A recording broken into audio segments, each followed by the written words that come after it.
سے فیض حاصل کیا اور میں نے ان سے کافی زیادہ تعلیمات حاصل کی۔ پھر آگے فرماتے ہیں ان تمام انبیاء کی جو مشترکہ تعلیمات تھیں ان کا خلاصہ 8 باتوں کے اندر انہوں نے بیان فرمایا ہے۔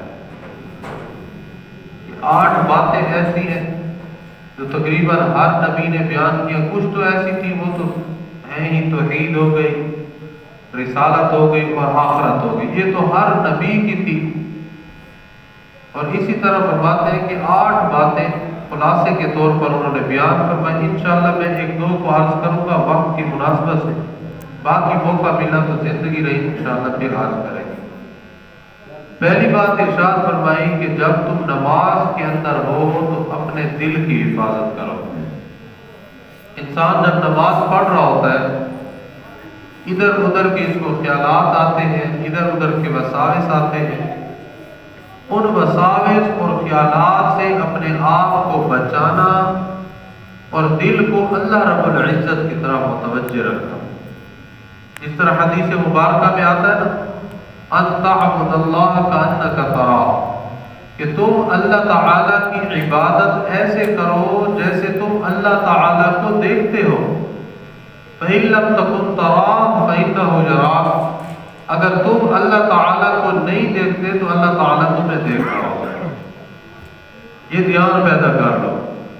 اب دل ادھر ادھر کے خیالات سے پاک ہو جائے، نماز میں جیسے ہی ہم تکبیر تحریمہ کے اللہ اکبر، دل کے خیالات ہر طرف سے ہٹ کر کے بس اللہ کی ذات بڑی ہے، باقی ساری کائنات چھوٹی ہے۔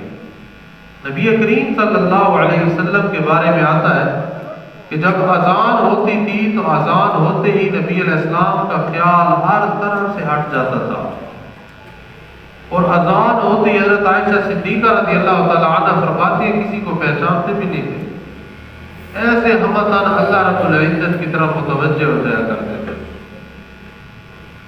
نماز کے اندر اپنے دل کی حفاظت کرنا۔ اسی طرح اب دل کی عبادت اس طریقے سے بھی ہو سکتی ہے کہ آدمی مسجد میں جیسے ہی اذان ہو آدمی کوشش کرے کہ نماز مسجد کے اندر پڑھے۔ حدیث مبارکہ میں آتا ہے نبی علیہ السلام نے فرمایا کہ جو آدمی وضو کر کے مسجد کی طرف آتا ہے گویا ایسے ہے جیسے احرام باندھ کر حج کی طرف جا رہا ہو۔ اسی طرح دوسری حدیث مبارکہ کے اندر ارشاد فرمایا کہ جب آدمی وضو کر کے مسجد کی طرف نماز کے ارادے سے چلتا ہے تو اس کو ہر قدم پر نیکی ملتی ہے، اس کا گناہ معاف ہوتا ہے۔ اللہ تعالیٰ ایسے بندے کو انتہائی محبت سے دیکھ رہے ہوتے ہیں۔ اور حدیث مبارکہ میں آتا ہے کہ جب آدمی تکبیر اولیٰ کے ساتھ نماز پڑھتا ہے تو گویا ایسے ہے کہ جیسے دنیا اور دنیا کے اندر جو کچھ ہے اس سے بہتر ہے۔ کیا مطلب؟ ایک مولانا صاحب فرما رہے تھے کہ بھئی اس کا مطلب یہ ہے کہ آسمان زمین سارے ایک بندے کے حوالے کر دیے جائیں اور یہ سب کو سارے کے سارے سونے چاندی کے بن جائیں اور یہ سارے کے سارے کو صدقہ کر دے۔ اب جتنا ثواب اس صدقے کا ملے گا تکبیر اولیٰ کے ساتھ نماز پڑھنا اس سے بھی بہتر ہے۔ اب کوشش کرے نماز تو پڑھنی ہے، اب سستی کی وجہ سے تھوڑی سی بے احتیاطی کی وجہ سے گھر میں پڑھ لینا یہ اچھا نہیں ہے۔ نماز نبی کریم صلی اللہ علیہ وسلم کو اگر دیکھا جائے تو آپ فرماتے ہیں کہ آخری حالت کے اندر بھی جب تک نبی علیہ السلام مسجد آ سکتے تھے دوسروں کے کندھوں کے اوپر سہارا لے کر نبی علیہ السلام مسجد میں جماعت کے ساتھ شریک ہوا کرتے تھے۔ فرمایا بعض جگہ پر تو فرمایا لا صلاۃ لجار المسجد الا فی المسجد، کہ اس آدمی کی نماز جو مسجد کے پڑوس میں رہتا ہو، پڑوس قریب قریب ہی گھر والے ہوتے ہیں، آج کل تو ہر محلے کے اندر مسجد ہے، ہر گلی میں مسجد ہے، تو فرمایا اس آدمی کی جو مسجد کے پڑوس میں رہتا ہو اس آدمی کی نماز مسجد کے علاوہ نہیں ہوتی۔ اب علماء نے اس کی مختلف مطالب نکالے، کچھ فرماتے ہیں کہ اگر یہ گھر میں بغیر کسی عذر کے نماز پڑھے تو اس کی نماز نہیں ہوتی، اور بعض علماء ہے کہ بھئی اس کی نماز کا جو اس کو کامل طریقے سے ثواب ملنا تھا وہ پورا اس کو ثواب نہیں ملے گا، فرض ادا ہو جائے گا۔ اسی لیے بندہ کوشش کرے کہ اذان ہوتے ہی اپنے آپ کو سارے کاموں سے فارغ کر دے، وضو بنائے، اہتمام کے ساتھ اللہ کی طرف دھیان کیے ہوئے مسجد کے اندر آ کے پہلے تحیت الوضو، تحیت المسجد اگر ہو تو وہ پڑھ لے، نوافل کا جس طرح مکروہ وقت نہ ہو، پھر جو ہے آدمی بیٹھ جائے تھوڑی دیر اللہ تعالیٰ کا ذکر کرے، دل کو اللہ کی طرف لگا کے بیٹھ۔ ہمارا کیا ہوتا ہے، باہر سے آئے گپے کرتے کرتے کرتے مسجد کے پاس آئے، دیکھتے ہیں 3 سے 4 منٹ باقی ہیں، آدمی کھڑا رہتا ہے دروازے پر، جیسے ہی اقامت کی آواز شروع ہوتی ہے فوراً مسجد میں آ جاتا ہے، پھر وہی خیال دنیا کے ہوتے ہیں نماز کے اندر۔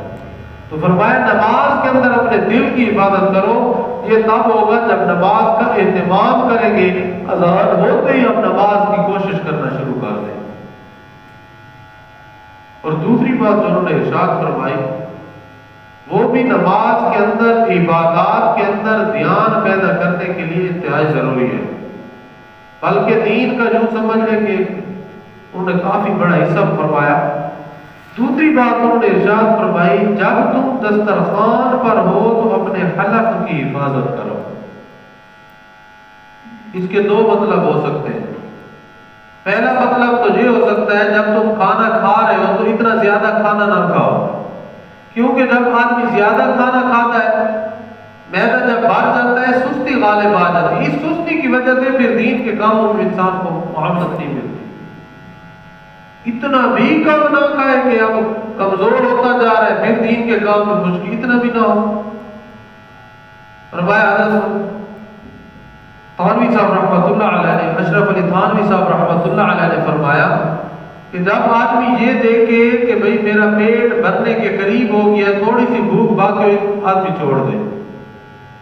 ایک تو اس کا یہ مطلب ہو سکتا ہے کہ بھئی کھانا تھوڑا کھاؤ، کیونکہ معدہ خراب ہوگا پورا جسم خراب ہو جاتا ہے، جسم خراب ہوگا پھر انسان بیمار ہو جاتا ہے۔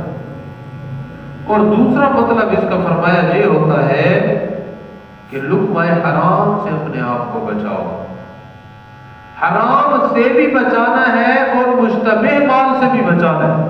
حرام تو صاف حرام ہے، انشاءاللہ میں بیان اس کو کر رہا ہوں۔ مشتبہ یہ ہوتا ہے کہ حلال اور حرام کے درمیان میں انسان کو شک ہو، جیسے حضرت سیدنا صدیق اکبر رضی اللہ تعالیٰ عنہ ان کے بارے میں آتا ہے کہ ان کی کسی نے دعوت کی یا کوئی کھانا کھا لیا، ان کو ایسے محسوس ہوا جیسے لقمہ حرام ہو، اب شبہ تھا، یقین نہیں تھا۔ انہوں نے شیخ الحدیث حضرت مولانا محمد زکریا نور اللہ وبرکاتہ نے ارشاد فرمایا کہ انہوں نے اپنے حلق کے اندر اتنی زور سے انگلی ماری جہاں تک کہ جو لقمہ کھایا تھا اس کی قے کر لی، پھر ان کو کہیں بیٹھ کے چین آیا۔ اب یہ مشتبہ بات ہے، یعنی شک ہو کہ بھی ہو سکتا ہے حرام ہو، تو اب اس سے بھی اپنے آپ کو بچانا۔ اگر کھانا حلال کھا لیں گے تو پھر فرمایا اگر جو آدمی حرام کھانا کھاتا ہے ایسے ہوتا ہے جیسے اپنے دین کو ملیا میٹ کھانا۔ لقمہ حرام سے اپنے آپ کو بچانا۔ چنانچہ نبی کریم صلی اللہ علیہ وآلہ وسلم کی حدیث مبارکہ کہ ایک شخص کا نبی علیہ السلام نے ذکر فرمایا، صحابہ کرام میں تشریف فرما تھے، اور فرمایا کہ وہ بڑا لمبا سفر کر رہا تھا، اس کے بعد بھی سفر کی وجہ سے نہ گندہ ہو چکے تھے۔ پہلے زمانے میں گھوڑے کے سفر ہوتے تھے، مٹی ہوتی تھی، مٹی اڑتی تھی، آواز چلتی تھی، وہ اوپر آتی تھی ساری۔ پھر اس کے کپڑے بھی بیچارے کے میلے ہو چکے تھے، اس کی حالت بھی انتہائی خراب تھی، سفر لگ رہا تھا، بال بکھرے ہوئے، کپڑے گردالود۔ اسی حالت میں آسمان کی طرف وہ منہ اٹھا کے مانگ رہا تھا، یا رب یا رب یا رب، اللہ سے دعائیں مانگ رہا تھا۔ نبی علیہ السلام کی حدیث عرض کر رہا ہوں، لیکن اس کا کھانا حرام تھا، اس کا لباس حرام تھا، اس کا پینا حرام تھا، اس کی جسم جو ہے وہ حرام غذا سے پرورش پا رہا تھا۔ فرمایا کہ ایسے بندے کی دعا کیسے قبول ہو سکتی ہے؟ نبی علیہ السلام نے ایک دوسری حدیث کے اندر فرمایا 3 آدمی کی دعا رد نہیں ہوتی، ایک مظلوم کی دعا ظلم کرنے والے کے حق میں، دوسرا والدین کی دعا اس کی اولاد کے حق میں، اور تیسرا فرمایا کہ جب آدمی سفر میں ہوتا ہے تو سفر کی حالت میں وہ جو دعا کرتا ہے اللہ تعالیٰ اس کی دعا قبول فرماتا ہے۔ اسی طرح ایک جگہ فرمایا، مختلف جگہوں پر مختلف فرمایا، ایک جگہ پر آتا ہے غیب کے حق میں بھی دعا قبول ہوتی ہے۔ آپ خود سوچئے کہ یہ بندہ نبی علیہ السلام خود فرما رہے، لمبا سفر کر رہا تھا، بات بھی ایسے تھے، لیکن کھانا پینا حرام تھا، اس بندے کی دعا نبی علیہ السلام نے فرمایا قبول نہیں، اس وسیلہ سے بھی ہو گیا۔ چنانچہ کتاب الکبائر ہے، اس کتاب کے اندر ایک حدیث کا حوالہ دیا ہوا ہے، فرمایا کہ اللہ تعالیٰ نے بیت المقدس پر ایک فرشتہ مقرر کر رکھا ہے۔ بیت المقدس جو مسلمانوں کا پہلا قبلہ تھا، آپ سب جانتے ہیں، ہر دن اور ہر رات میں وہ آواز لگاتا ہے، اللہ تعالیٰ نے اس کی خدمت لگائی ہوئی ہے، وہ آواز لگاتا رہتا ہے کہ جو آدمی حرام کھائے گا اللہ کو اس کے فرض کی بھی ضرورت نہیں ہے، اللہ کو اس کے نوافل کی بھی ضرورت نہیں ہے، اس کے دونوں قبول نہیں ہوتے۔ کتنا ضروری ہے اپنے آپ کو حرام سے بچانا۔ عبادات کر رہا ہوں لیکن لقمہ حرام اندر جا رہا ہے، خیال نہیں کر رہا حرام کا، پر میں اس بندے کی عبادت کی اللہ کو کوئی ضرورت نہیں ہے۔ حضرت انس رضی اللہ تعالی عنہ ارشاد فرماتے ہیں کہ میں نبی کریم صلی اللہ علیہ وآلہ وسلم کی خدمت اقدس میں حاضر ہوا، اے اللہ کے نبی میں مستجابہ، میرے لیے دعا کیجئے کہ اللہ تعالیٰ مجھے مستجاب دعوات بنا دے۔ نبی علیہ السلام مستجاب دعوات اس کو کہتے ہیں کہ اللہ تعالیٰ سے وہ بندہ دعا کرے، اللہ تعالیٰ اس کی دعا کو قبول کر لے۔ نبی کریم صلی اللہ علیہ وسلم نے ارشاد فرمایا کہ اے انس، تم حلال کمانے کی اہتمام کرو اور حلال کھانے کا اہتمام کرو، اللہ تعالیٰ تمہیں مستجاب الدعوات بنا دیں گے، تمہاری دعائیں قبول ہوں گی، تم جو دعا کرو گے اللہ قبول کریں گے۔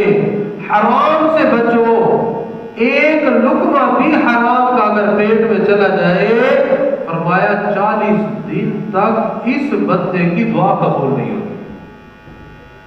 خود سوچئے، آج تو ہمیں اس کی فکر ہی نہیں، پھر کہتے ہیں ہماری دعا قبول نہیں ہوتی۔ ایک واقعہ سنا، جب ہم پڑھتے تھے نماز میں چلتے تھے، حجاج بن یوسف کے زمانے میں کچھ لوگ تھے جو بہت برگزیدہ اللہ کے بندے تھے، اللہ رب العزت کی شان، وہ جو دعا مانگتے تھے ان کی دعا قبول ہوتی تھی، مستجاب الدعوات لوگ تھے۔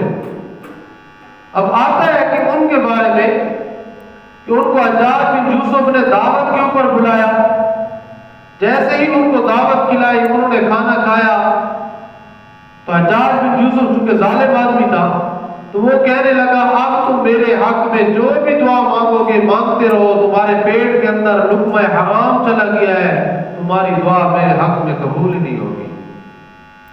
اتنا زیادہ اثر پڑتا ہے۔ آج ہم کہتے ہیں جی میں تو بڑی دعائیں مانگ رہا ہوں، میری دعا قبول ہی نہیں ہوتی۔ سوچئے کہیں نہ کہیں مال حرام کا پیٹ کے اندر جا رہا ہے، یہ بات نہ ہو جائے کہ جھٹکے مارنا شروع ہو، کہیں نہ کہیں بندہ بد احتیاطی کر رہا ہوتا ہے، اس بد احتیاطی کی وجہ سے اس بندے کے اوپر یہ وبال ہوتا ہے، نہ اس کی عبادت قبول ہو رہی ہوتی ہے، نہ نماز اور دعا قبول ہو رہی ہوتی ہے۔ فرمایا حرام کھانے کے بہت زیادہ نقصانات ہیں۔ ایک نقصان اس کا یہ ہے کہ انسان کے دل سے نور نکل جاتا ہے۔ اب ہم عبادت کر رہے ہیں، نماز پڑھی اس پر نور ملتا ہے، ذکر کیا اس پر نور ملتا ہے، دین کی محنت کی، قرآن کی تلاوت کی، صدقہ کیا، نبی علیہ السلام کی سنت کے مطابق عمل کیا، نور ملتا ہے، لیکن حرام لقمہ پیٹ میں جا رہا ہوتا ہے، اس حرام لقمے کی وجہ سے عبادت کا نور ختم ہو جاتا ہے۔ پھر کہتے بندے کو نمازوں کے اندر خشوع و خضوع ملے، نماز کے اندر خشوع و خضوع اور دھیان کے لیے ضروری ہے کہ پیٹ کو لقمہ حرام سے بچائے. آج تو ہم خیال ہی نہیں کرتے اس چیز کا.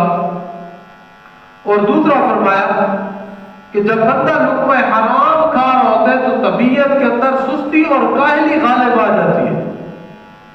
نماز پڑھنے کو دل نہیں کرتا، ذکر کرنے کو دل نہیں کرتا، ہر وقت اس کا دل کرتا ہے کہ میں بس پڑھ رہا ہوں. جیسے آج کل اللہ ہماری حفاظت فرمائے ہو رہا ہے. کسی نوجوان کو کہو آؤ نماز کے لیے، موبائل کے اوپر پڑا رہے گا، نماز کے لیے آنا مشکل ہو جائے گا. ساری رات میں اور آپ دیکھتے ہیں موبائل کے اوپر گیمیں کھیل رہے ہیں، فلمیں دیکھ رہے ہیں، سارا کچھ ہو رہا ہے. نماز پر آنے کے لیے وہ 5 منٹ کے لیے وہ مسجد میں نہیں آئے گا. گھر کا کوئی کام کہو کہتے مجھ سے نہیں ہوتا، ہلا نہیں جاتا. والدین بیچارے رو رہے ہوتے ہیں بچوں کے بارے میں. اور تیسرا فرمایا کہ انسان کے دل کے اندر برے خیالات اور برے جذبات کثرت سے پیدا ہوتے ہیں. جب بندہ لقمہ حرام استعمال کرتا ہے، کھانا پینا لباس حرام ہو جاتا ہے، تو پھر دل کے اندر یہی خیالات ہی آئیں گے اور کیا آئے گا. پھر کہتے ہیں کہ جی کھڑے نماز میں ہوتے ہیں لیکن برائی کا خیال اس وقت بھی سوچ رہے ہوتے ہیں، اس وقت بھی کسی کے ساتھ دھوکے کا اس طرح کا معاملہ دل کے اندر سوچ رہے ہوتے ہیں کہ کسی کے ساتھ میں نے دھوکہ کرنا ہے، فلاں سے میں نے مال کیسے بٹورنا ہے، فلاں سے کیسے بٹورنا ہے. اور چوتھا فرمایا کہ جب بندہ حرام استعمال کرنا شروع کر دیتا ہے، نیکی سے طبیعت ہٹنا شروع ہو جاتی ہے. میں نے وہ پہلے بھی عرض کر دی، طبیعت کے اندر نیکی نہیں آئے گی، روزہ نہیں رکھے گا. آج ہم دیکھتے ہیں کچھ لوگ ایسے ہوتے ہیں رمضان کے اندر سارا دن محنت مشقت دھوپ کے اندر کام کر رہے ہوں گے لیکن وہ روزے سے بھی ہوتے ہیں. اور ایک آدمی نوکری والا ہوتا ہے، اے سی کے اندر پڑا ہوتا ہے، اسے کو روزہ تو وہ نہیں رکھتا. طبیعت نیکی سے کیوں ہٹ رہی ہے؟ کہیں نہ کہیں نظام خراب چل رہا ہے، کہیں نہ کہیں اس کے اندر حرام آ رہا ہے. اس لیے وہ ادھر تو چلا جائے گا لیکن اسے تو روزہ نہیں رکھے گا. حضرت یوسف بن ارطاد رحمۃ اللہ علیہ یہ فرماتے ہیں کہ جب کوئی نوجوان اللہ تعالیٰ کی عبادت کرتا ہے اور اطاعت کی طرف متوجہ ہوتا ہے کہ میں اللہ کی عبادت کرنا شروع کر دوں، اطاعت پر برداری والی زندگی گزارنا شروع کر دوں، تو شیطان اپنے چیلوں کی میٹنگ بلاتا ہے. انہیں کہتا ہے کہ تم یہ دیکھو اس کا کھانا کیسا ہے، اس کا پینا کیسا ہے، اس کا لباس کیسا ہے، اس کا رہن سہن کیسا ہے، حرام ہے یا حلال ہے. تو وہ پھر اس کو دیکھتے ہیں، پھر کہتے ہیں کہ جی اس کا کھانا پینا تو حرام ہے. اگر کھانا پینا شیطان کہتے ہیں حرام ہے، تمہیں اس کی فکر کرنے کی کوئی ضرورت نہیں ہے، کیونکہ حرام کھانے سے حرام پینے سے اس بندے کی عبادت اس کو کوئی فائدہ نہیں دیتی. خود سوچئے، دعائیں مانگ رہا ہوتا ہے، صلاۃ الحاجت پڑھ رہا ہوتا ہے، پریشانیوں کے اندر پھنسا ہوا ہوتا ہے، اس کے مسائل حل ہونے کو حل نہیں ہو رہے ہوتے. پھر شیطان اس شخص کے بارے میں جو حلال کھاتا ہے اور حلال پیتا ہے اور اللہ کی عبادت کی طرف متوجہ ہوتا ہے، اس کے بارے میں شیطان فکر مند ہو جاتا ہے، اس کو حرام پہ لگا دو، حرام پہ آئے گا، ساری چیزیں یہ خود ہی چھوڑ دے گا. اسی لیے میں اور آپ دیکھتے ہیں یہ یہود، یہ نصارہ، ان کے بارے میں فرمایا لا تتخذوا اليهود والنصارى اولیاء، ان یہود اور نصارہ کو آپ اپنا دوست نہ بنائیں، یہ آپ کے دوست ہو ہی نہیں سکتے. کیونکہ مسلمانوں کے خلاف آج ایٹمی جنگ شروع کر رہے ہیں. کوئی جنگ نہیں کر رہے، مسلمانوں کے اندر حرام کو بھیج رہے ہیں، کبھی کسی شکل میں، کبھی پیزوں میں یعنی کچھ ایسی چیزیں وہ پیزوں کے اندر جو باہر ملک سے آتے ہیں ان کے اندر وہ کچھ چیزیں شامل کر دیتے ہیں. جیسے ہم سنتے ہیں فلاں کے اندر صابن کے اندر سور کی چربی ہے، فلاں کھانے کے اندر، فلاں کریم کے اندر انہوں نے حرام ملایا ہوا ہے. تو جب ان کو پتہ ہے کہ مسلمان کے جسم کے اندر، پیٹ کے اندر، جسم کے اوپر جب حرام آئے گا تو اس کی عبادت اس کو فائدہ ہی نہیں دے گی، اس کا عبادت کو دل ہی نہیں کرے گا. اسی لیے تو صحابہ تھے، صحابہ تھے، حلال کماتے تھے، حلال کھاتے تھے، حلال پہنتے تھے، دنیا کی سپر پاور بھی ان کے قدموں کے اندر پڑی ہوتی تھی۔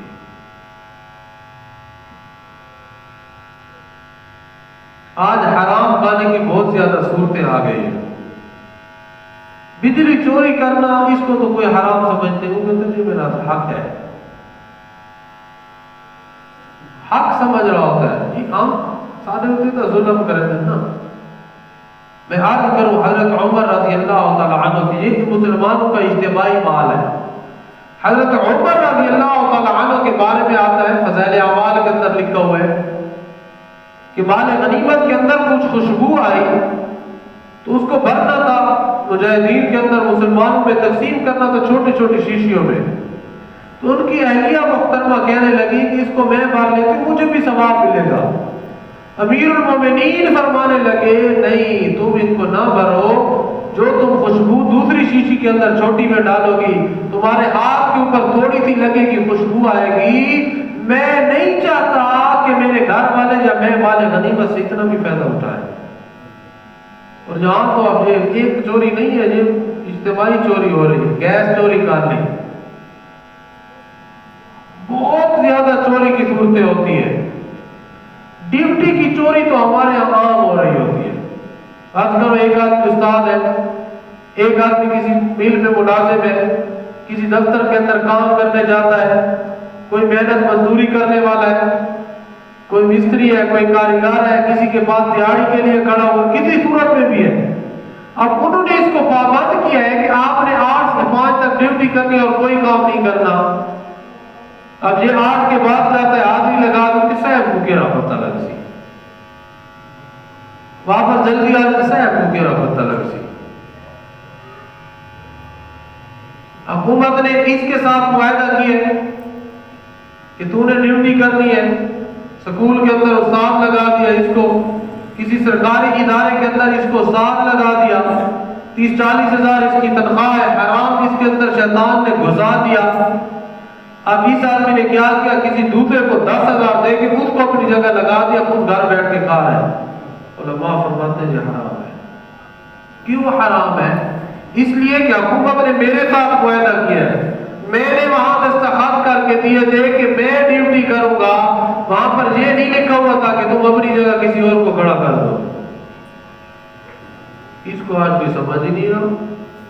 کتنے ایسے لوگ ہوتے ہیں، حاضریاں ان کی لگ رہی ہوتی ہے، خود دوسرے کاروبار کر رہے ہوتے ہیں، بازار کے اندر دکان چلا رہے ہوں گے، کسی اور کام کے اندر گھسے ہوئے ہوں گے۔ یہ حرام کھانے کی صورتیں ہیں میرے بھائیوں۔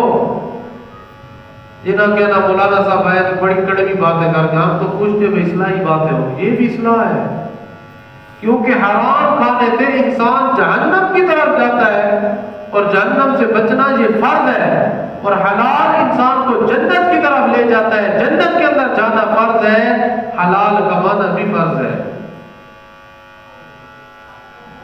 اسی طریقے سے سود کا لین دین کر دیا، مال کے اندر ملاوٹ کر دی، اچھا مال تھا دوسرا 2 نمبر مال تھا، ان دونوں کو ملا کے کو دے دیا۔ نہیں میں گنتا کوئی نہیں ہے سارا مال، کون گن سی، ملاوٹ بغیر کون لے گا؟ نہیں میرے بھائیوں، کھری چیز کھری ہوتی ہے۔ آپ کی اگر کھری چیز کے اوپر آپ کو ایک دن میں 500 روپے بچت ہو رہی ہے، 2 نمبر چیز کے اندر آپ کو 50,000 بچت ہو رہی ہے، 5,000 کے اندر اتنی برکت ہوگی 50,000 والا اس تک نہیں پہنچ سکتا۔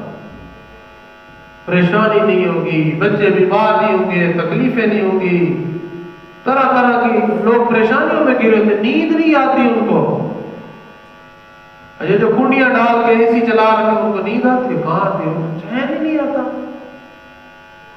اب میں اور آپ میں اللہ کا بہت زیادہ فضل ہے، کولر خرید لیا، باہر سین کے اندر لگا کے ہوتے رکھے ہوتے ہیں، اچھا الحمدللہ وہ بیٹری پہ چل، کوئی ہمیں پریشانی نہیں ہوتی، صبح کی اذانیں تہجد کے وقت الحمدللہ آنکھ کھلتی ہے، بجلی ہے پوری رات سے، ہم آرام سے اللہ کے فضل سے، ہیٹر کے عادی نہیں ہے، اوپر رضائی ڈالی، منہ اندر چھپا لیا، صبح اللہ کے فضل سے الارم بجتا ہے، اللہ پاک آنکھ کھلوا دے۔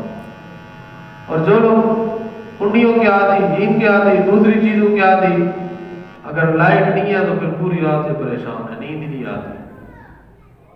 ہم کتنے سکون سے، اللہ نے اولادوں کو بیماریوں سے، پریشانیوں سے، تکلیفوں سے بچایا ہوا ہے۔ اسی طرح اگلی چیز فرمائی کہ آج ناپ تول کے اندر بہت زیادہ کمی ہو رہی ہے، بہت کمی ہو رہی ہے ناپ تول میں، اس کا بہت زیادہ خیال کریں۔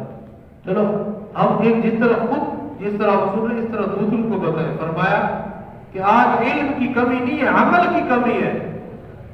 علم بہت زیادہ ہے، ہر مسجد کے اندر الحمدللہ علماء کرام بیٹھے ہیں، اللہ تعالیٰ ہماری تبلیغی جماعت کے اندر بہت زیادہ اللہ تعالیٰ مزید پورے عالم کے لیے جس طرح کام ہو رہا ہے، جگہ جگہ پر تعلیم ہوتی ہے، فضائل اعمال کی، فضائل صدقات کی، ہر ایک کو پتہ ہے کہ علم ہے، لیکن اس کے اوپر عمل کرنے والے لوگ بہت کم ہیں۔ نبی کریم صلی اللہ علیہ وآلہ وسلم نے فرمایا کہ قیامت والے دن ایک آدمی آئے گا، تہامہ پہاڑ جتنی نیکیاں لے کے آئے گا۔ یہ ایسا آدھے نا سلیمان علیہ پہاڑ، اتنی زیادہ وہ نیکیاں لے کے آئے گا، اور اللہ رب العزت کے یہاں جب اس کی نیکیاں پہنچے گی، اللہ تعالیٰ اس کی نیکیوں کو کل عدم فرمائیں گے اور فرمائیں گے اس کو جہنم کے اندر پھینک دو۔ صحابہ نے عرض کی اللہ کے نبی یہ کیسے ہوگا، یہ کیوں ہوگا، اتنی نیکیاں؟ نبی کریم صلی اللہ علیہ وسلم نے ارشاد فرمایا کہ وہ آدمی نماز بھی پڑھتا ہوگا، زکوٰۃ بھی دیتا ہوگا، صدقات بھی کرتا ہوگا، نوافل بھی پڑھتا ہوگا، تلاوت قرآن مجید بھی کرنے والا ہوگا، ذکر کرنے والا بھی ہوگا، حج کرنے والا بھی ہوگا، لیکن جب اس کے سامنے مال حرام آتا تھا بے دھڑک بے خوف ہو کے اس کو استعمال کرتا۔ میں نے پہلے بھی عرض کی اس کی کئی شکلیں بن چکی ہیں، فلاں فنڈ والے دے رہے، فلاں والے دے رہے، فلاں والے دے رہے، کوئی ہوش ہی نہیں ہوتا، بس آدمی کہتے پہلے زکوٰۃ فارم پور ہو رہے، آگے سے زکوٰۃ والا بندہ پہ کیا ہوگی اس کو ہر طرف کہتے ہیں پورے جسم کے کپڑوں کے اندر ہی سوراخ میں پڑے ہیں کہ کس جگہ پر ہوگا۔ اب لینے جو فارم پور کر رہے ہوتے ہیں وہ بھی اپنوں کو نواز رہا ہوتا، اور جو آگے والے ہوتے ہیں وہ بھی یہ نہیں دیکھتے میرے اوپر زکوٰۃ لگتی ہے یا نہیں لگتی، بس بات آ رہا ہے اور میں پتہ چلا جاؤں۔ حضرت علی بن مدینی رحمۃ اللہ علیہ ایک اللہ کے ولی گزرے، یہ فرماتے ہیں کہ میں حافظ قرآن، تو میری بات سے حافظ تقریباً واقعہ پھر میں بات سمیٹ کے ختم کرتا ہوں۔ فرماتے ہیں کہ میرے والد صاحب فوت ہوئے تو میں چونکہ حافظ قرآن تھا، میں روزانہ مسجد جاتا تھا، مسجد جا کر مسجد کے والد صاحب کی قبر کے اوپر جا کر اور ایصال ثواب کرتا تھا، قرآن مجید پڑھ کے۔ فرماتے رمضان کا مہینہ آیا تو میں اندھیرے کے اندر چلا گیا، فجر کی نماز پڑھ کے میرا معمول تھا، میں جب وہاں پہنچا اندھیرا بھی تھا، جس طرح فجر کی نماز رمضان میں جلدی پڑھ لیتے، مستحب بھی چاہیے تاکہ جماعت میں زیادہ لوگ شریک ہو جائیں۔ کہتے جب میں وہاں پر گیا تو قریب سے کوئی درد، جس طرح کسی کو تکلیف پہنچ رہی ہو اور اس طرح کی آوازیں آ رہی تھی۔ کہتے میں دہل گیا، میں خوف کھانے لگا کہ یہ آواز کہاں سے آ رہی ہے۔ ادھر ادھر میں نے دیکھا، قبرستان تھا، مجھے کوئی نظر ہی نہ آیا۔ جب میں تھوڑا اور متوجہ ہوا تو قریب ایک قبر تھی، اس قبر سے آوازیں آ رہی تھی۔ حضرت مولانا عبدالرؤوف سکروی صاحب رحمت دامت برکاتہ، انہوں نے اس واقعے کو اپنی کتاب کے اندر نقل فرمایا، جمعے کے اندر انہوں نے اس کو باقاعدہ بیان فرمایا۔ وہ فرمانے لگے کہ میں بڑا پریشان ہوا کہ یہ کیا معاملہ ہے، جیسے کسی کو تکلیف ہوتی ہے اور اس طرح بہت سخت تکلیف کے اندر۔ کہتے پاس قبر تھی، وہاں سے آوازیں آنا شروع تھی۔ جو سورج روشنی پھیلتی چلی گئی وہ آوازیں ختم ہوتی گئیں، یہاں تک کہ جب سورج اچھا روشن ہو گیا تو وہ آوازیں آنا بھی بند ہو گئی۔ کہتے میں بہت زیادہ پریشان تھا، مجھے پتہ تو تھا کہ یہ کون بندہ ہے، چونکہ محلے کا شہر کا جیسے ہوتا ہے، میں نے کسی کو بتایا نہیں، میں نے لوگوں سے پتہ کیا کہ یہ کیسا آدمی تھا۔ لوگوں نے کہا یہ تو بڑا، کہتے میں بھی جانتا تھا اس کے بارے میں، مسجد کا مؤذن تھا، مسجد کو سنبھالنے والا تھا، صفائی کرنے والا تھا، لوگوں کو مسجد کی طرف بلانے والا تھا، لوگ ہر ایک بندہ اس کی تعریف کر رہا تھا، کوئی یہ نہ کہے کہ وہ برا آدمی تھا۔ آخرکار ایک کوئی اس کا پرانا دوست، میں اس کے پاس گیا، کہنے لگا اس کا کوئی آگے پیچھے تھا نہیں، جوانی کے اندر یہ خوب مال کما رہا تھا، جب یہ بوڑھا ہونے کے قریب ہوا، اس وقت پنشن نہیں ہوتی تھی، آج کل پنشن ہے، 60 سال کے بعد بوڑھا ہو گیا، اب اس نے کیا کیا، جو سمجھ لیں کہ بھئی اس کی جمع پونجی وہ پنشن کی طرح جمع ہو گئی، اس نے ان پیسوں کو سود کے اوپر دے دیا۔ فرماتے میں فوراً سمجھ گیا کہ اب اس وجہ سے چونکہ حرام کھا رہا ہے، اس نے یہ سوچا کہ بھئی میں کما نہیں سک رہا، میں وہ نہیں کر سک رہا، تو اب اس نے وہ پیسے سود کے اوپر دے دیے اور اسی حالت میں یہ دنیا سے چلا گیا۔ میں سمجھ گیا کہ اس سود کھانے کی وجہ سے اس بندے کو عذاب قبر ہو رہا ہے۔ میرے بھائیوں، جب بندہ حرام کھاتا پیتا استعمال کرتا ہے، یہ نہ کہے کہ میں خوشی کی زندگی گزاروں گا، راحت چین سکون کی زندگی گزاروں گا، کبھی نہیں ہو سکتا۔ کرے اللہ کی نافرمانی اور پھر اللہ اس کو سکون عطا فرما دے۔ تو اسی لیے ہم اپنے آپ کو حرام سے بچانے کی کوشش کریں، مشتبہ مال سے بچانے کی کوشش کریں۔ جتنا بندہ کوشش کرتا ہے اللہ تعالیٰ کی پھر مدد بھی اس کے ساتھ ہو جاتی ہے، پھر عبادات کے اندر دل لگے گا، پھر مسجد کے اندر بیٹھنے کو دل کرے گا، پھر اس بندے کا دعا مانگنے کو دل کرے گا۔ آج دعا مانگنے کو دل کرتا ہے کہ وقت ہی نہیں ملتا، کتنی ہم دعا مانگتے ہیں۔ امام صاحب نے کہا الحمدللہ رب العالمین، بس اجمعین گئے۔ امام صاحب دعا مانگ رہے ہیں، کوئی ہم دعا مانگتے ہیں، اس کے بعد کوئی نہیں مانگتا۔ حالانکہ دعا تو اللہ تعالیٰ سے راز و نیاز کی باتیں ہیں۔ وجہ کیا ہوتی ہے کہ جب بندہ اللہ کی نافرمانی کر رہا ہوتا ہے نا، تو اللہ تعالیٰ اس بندے سے دعا کی توفیق چھین لیتے ہیں۔ ایک بندہ اللہ کا ولی تھا، وہ اللہ نے کہیں تھوڑی سی ان سے کوتاہی ہونے لگی، کہنے لگا واہ جی واہ، میں تو گناہ بھی مجھ سے ہو رہا ہے اور ویسی میں جو ہے عبادات کے اندر لگا ہوا، کوئی مجھ سے توفیق نہیں چھینی جا رہی۔ غیب سے آواز آئی کہ جب سے تو اس گناہ میں مبتلا ہوا ہے، ذرا اپنی دعاؤں کی طرف بھی متوجہ ہو، آپ نے تجھ سے دعاؤں کی توفیق کو چھین لیا ہے۔ آج کیوں دعا نہیں مانگی جاتی؟ کیوں اللہ تعالیٰ کے سامنے ہم اپنے دل کے ٹکڑے نہیں سنا پاتے؟ لوگوں کو سناتے ہیں، اللہ کو نہیں سناتے۔ وجہ یہ اللہ نے دعا کی توفیق چھین لی ہے۔ اسی لیے اپنے آپ کو حرام کھانے سے بچائیں۔ میں وہ جو 8 باتیں تھیں ان کا خلاصہ بتا دوں۔ پہلی بات ان میں یہ تھی جو حضرت لقمان علیہ السلام نے 4000 انبیاء کی صحبت میں رہ کے خلاصہ بیان کیا کہ جب تم نماز پڑھ رہے ہو اپنے دل کی حفاظت کرو، جب تم دسترخوان کے اوپر ہو تو اپنے حلق کی حفاظت کرو، لقمہ حرام سے بچاؤ، جب لوگوں کے درمیان ہو تو اپنے زبان کی حفاظت کرو، جب کسی کے گھر میں جاؤ تو اپنی نگاہ کی حفاظت کرو، اللہ رب العزت کو ہمیشہ کے لیے یاد رکھو، موت کو ہمیشہ یاد رکھو، جب کسی کے ساتھ تم احسان کرو یا کسی کے ساتھ تم نیکی کرو تو اس نیکی کر کے بھول جاؤ، اس کو احسان نہ جتلاؤ۔ 8ویں بات ارشاد فرمائی کہ جب کوئی تمہارے ساتھ برائی کرے، تمہیں تکلیف پہنچائے، تمہارے ساتھ برائی کا معاملہ کرے، تمہیں دکھ پہنچائے، تو تم اس دکھ کو، اس تکلیف کو بھول جاؤ، اس کے ساتھ کوئی بدلے کا معاملہ نہ کرو۔ اللہ تعالیٰ ہمیں عمل کرنے کی توفیق عطا فرمائے، اللہ تعالیٰ ہمیں حلال کمانے کی، حلال کھانے کی، حرام سے بچنے کی توفیق عطا فرمائے۔ فآخر دعوانا الحمد للہ رب العالمین.